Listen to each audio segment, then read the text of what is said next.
Umabot sa Gusto ko yung 208 na change kilo topic niya. ang tampok na lutuin ngayong umaga sa Queen Isabella Park na muling ipinakita ang yaman ng tradisyon ng Isabela at ang pagmamalaki ng mga Isabelenyo sa kanilang natatanging legacy.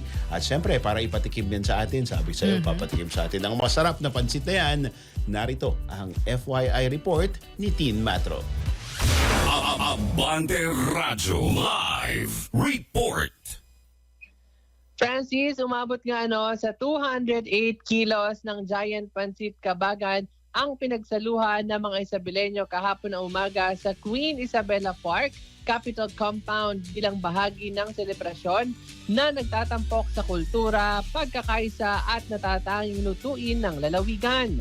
Personal na dumalo sa programa sina Governor Rodito Albano III at Vice Governor Kiko D na nakisalo at nakipag-ugnayan sa publiko sa masayang kainan na dinaluhan ng daan-daang residente.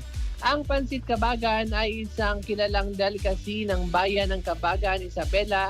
Naiiba ito sa ibang pansit dahil makapal itong sariwang miki at masaganang sahog na gulay, karne at malilamnam na sabaw.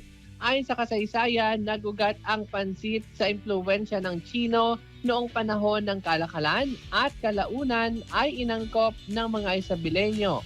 Ayon sa kanilang panlasa at lokal na sangkap.